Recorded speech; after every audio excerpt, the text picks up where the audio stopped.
एक तरफ जहां शिंदे एमबीए गठबंधन को अजगर बता रहे हैं, तो वहीं दूसरी तरफ चोरी छिपे जाकर वडोदरा में मुलाकात भी कर रहे हैं। शुक्रवार देर रात एकनाथ शिंदे गुवाहाटी से इंदौर होते हुए वडोदरा गए थे, जहां पर उनकी मुलाकात महाराष्ट्र के पूर्व सीएम देवेंद्र फडणवीस से हुई थी। सूत्र ये बताते हैं कि वडोदरा में फडणवीस से मुलाकात के बाद शिंदे रात में ही गुवाहाटी लौट आए और उसके बाद फिर वही दावा कि हमारे पास 38 विधायकों का समर्थन प्राप्त है, जिससे दल बदल कानून उनके ऊपर लागू नहीं होगा। लेकिन ये मुलाकात अपने आप में अहम मानी जा रही है। पारस हमारे संवाददाता जुड़े हुए। पारस, एकनाथ शिंदे ने वडोदरा में जो मुलाकात की है उसके बारे में और किस तरह की खबर? बीजेपी भी अब एक्टिव हो गई है, हालांकि खुलकर कैमरे पर कुछ बोलने को तैयार नहीं।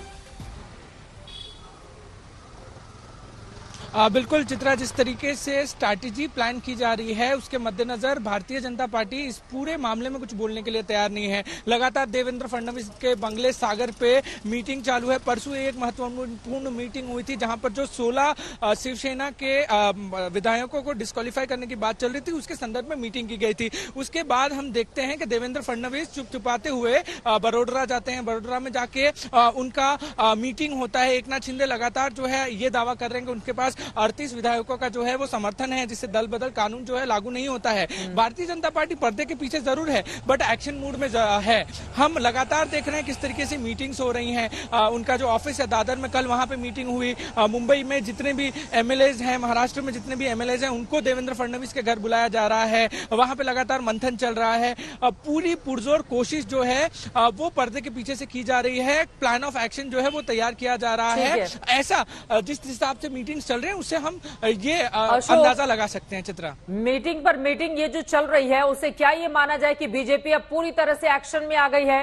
हालांकि अभी भी 2019 में जो कहावत एक उसके ऊपर लागू हो गई थी कि दूध का जला छाछ भी फूक फूक कर पीता है, 2019 से सबक लेते हुए इस वजह से बीजेपी अभी भी पर्दे के पीछे है। हालांकि मुलाकातों का दौर लगातार जारी है।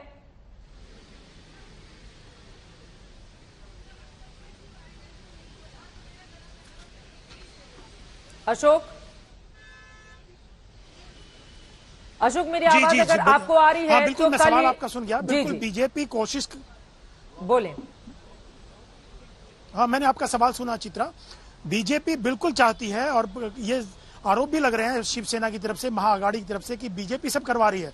लेकिन बीजेपी तब तक आगे नहीं आएगी, कोई भी बयान नहीं देगी इस पूरे क्राइसिस को लेकर के, जब तक वो एश्योर ना हो जाए कि ये गुट बीजेपी के साथ आएगा और पूरा इंटैक्ट है और कोई टूटने वाला नहीं है विधायक। क्योंकि अजीत पवार के साथ जो घटना हुई थी, सुबह सुबह जब शपथ ली थी देवेंद्र फडणवीस ने और अजीत पवार ने डिप्टी सीएम की, तब चीजें पलट गई थी थोड़े समय के बाद।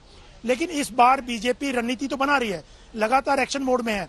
देवेंद्र फडणवीस भी मिले एकनाथ शिंदे से, वडोदरा में मीटिंग हुई, लेकिन वो खुल के सामने तब तक नहीं आएगी जब तक तमाम चीजें शॉर्ट आउट ना हो जाए।